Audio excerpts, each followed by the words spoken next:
It was a lovely night, so warm that he threw his coat over his arm and did not even put his silk scarf round his throat.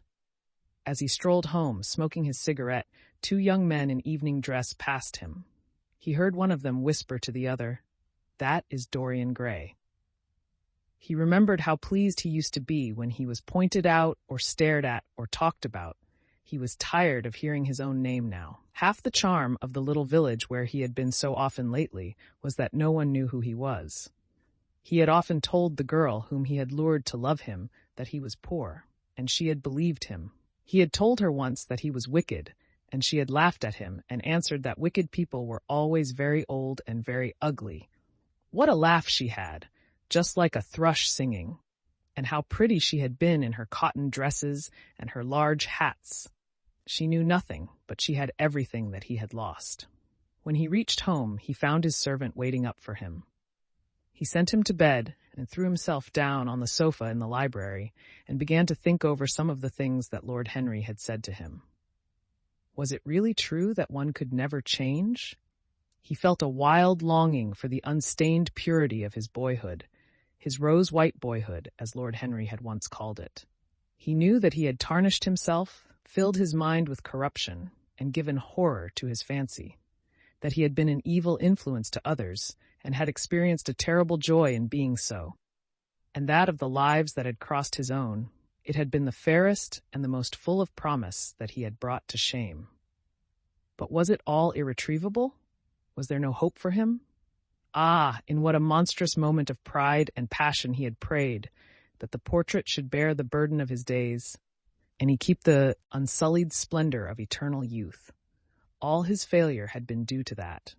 Better for him that each sin of his life had brought its sure, swift penalty along with it. There was purification in punishment. Not forgive us our sins, but smite us for our iniquities, should be the prayer of man to a most just God.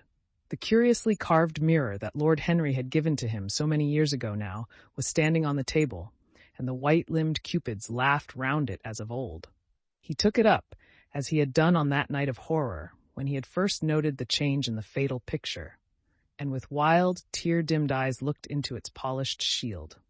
Once, someone who had terribly loved him had written to him a mad letter, ending with these idolatrous words: "The world is changed, because you are made of ivory and gold.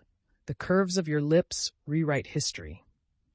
The phrases came back to his memory, and he repeated them over and over to himself. Then he loathed his own beauty, and flinging the mirror on the floor, crushed it into silver splinters beneath his heel. It was his beauty that had ruined him, his beauty and the youth that he had prayed for. But for those two things, his life might have been free from stain. His beauty had been to him but a mask, his youth but a mockery. What was youth at best? A green and unripe time, a time of shallow moods and sickly thoughts. Why had he worn its livery? Youth had spoiled him. It was better not to think of the past. Nothing could alter that. It was of himself and of his own future that he had to think. James Vane was hidden in a nameless grave in Selby churchyard. Alan Campbell had shot himself one night in his laboratory, but had not revealed the secret that he had been forced to know. The excitement, such as it was, over Basil Hallward's disappearance would soon pass away. It was already waning. He was perfectly safe there. Nor, indeed, was it the death of Basil Hallward that weighed most upon his mind. It was the living death of his own soul that troubled him. Basil had painted the portrait that had marred his life. He could not forgive him that. It was the portrait that had done everything. Basil had said things to him that were unbearable, and that he had yet borne with patience. The murder had been simply the madness of a moment. As for Alan Campbell, his suicide had been his own act. He had chosen to do it. It was nothing to him. A new life. That was what he wanted. That was what he was waiting for. Surely he had begun it already. He had spared one innocent thing, at any rate. He would never again tempt innocence. He would be good. As he thought of Hetty Merton, he began to wonder if the portrait in the locked room had changed. Surely it was not still so horrible as it had been? Perhaps if his life became pure, he would be able to expel every sign of evil passion from the face. Perhaps the signs of evil had already gone away. He would go and look. He took the lamp from the table and crept upstairs.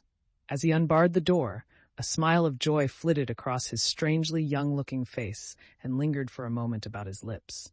Yes, he would be good, and the hideous thing that he had hidden away would no longer be a terror to him. He felt as if the load had been lifted from him already. He went in quietly, locking the door behind him, as was his custom, and dragged the purple hanging from the portrait. A cry of pain and indignation broke from him. He could see no change, save that in the eyes there was a look of cunning, and in the mouth the curved wrinkle of the hypocrite. The thing was still loathsome, more loathsome if possible than before, and the scarlet dew that spotted the hand seemed brighter and more like blood newly spilled. Then he trembled. Had it been merely vanity that had made him do his one good deed, or the desire for a new sensation, as Lord Henry had hinted, with his mocking laugh, or that passion to act a part that sometimes makes us do things finer than we are ourselves? Or perhaps all these. And why was the red stain larger than it had been? It seemed to have crept like a horrible disease over the wrinkled fingers. There was blood on the painted feet, as though the thing had dripped, blood even on the hand that had not held the knife. Confess?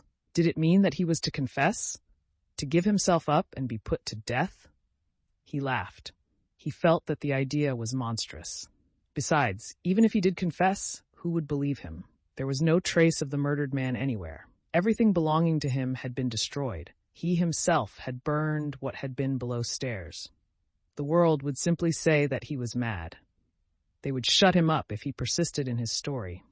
Yet it was his duty to confess, to suffer public shame, and to make public atonement.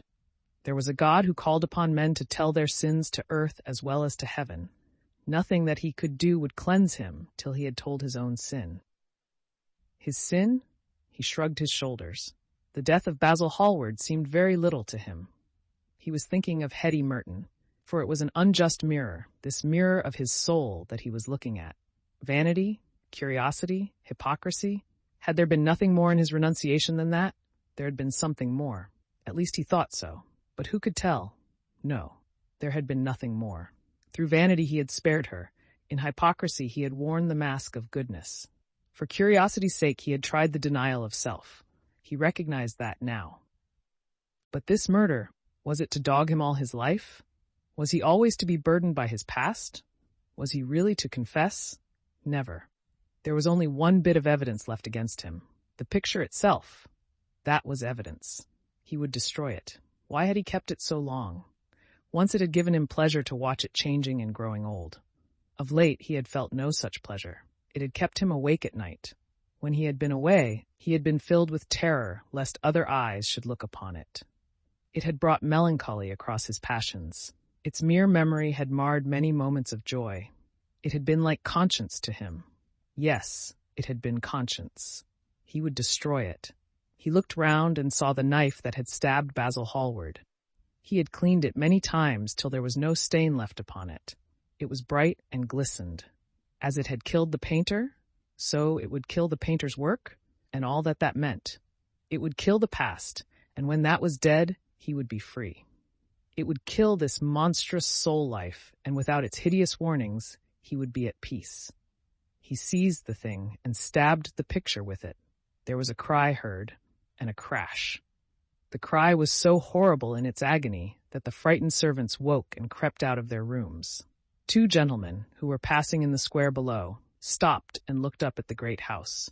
They walked on till they met a policeman and brought him back. The man rang the bell several times, but there was no answer. Except for a light in one of the top windows, the house was all dark. After a time, he went away and stood in an adjoining portico and watched. "Whose house is that, constable?" asked the elder of the two gentlemen. "Mr. Dorian Gray's, sir," answered the policeman. They looked at each other as they walked away and sneered. One of them was Sir Henry Ashton's uncle. Inside, in the servants' part of the house, the half-clad domestics were talking in low whispers to each other. Old Mrs. Leaf was crying and wringing her hands. Francis was as pale as death. After about a quarter of an hour, he got the coachman and one of the footmen and crept upstairs. They knocked, but there was no reply. They called out. Everything was still. Finally, after vainly trying to force the door, they got on the roof and dropped down onto the balcony. The windows yielded easily. Their bolts were old. When they entered, they found hanging upon the wall a splendid portrait of their master as they had last seen him, in all the wonder of his exquisite youth and beauty. Lying on the floor was a dead man in evening dress with a knife in his heart. He was withered, wrinkled, and loathsome of visage. It was not till they had examined the rings that they recognized who it was.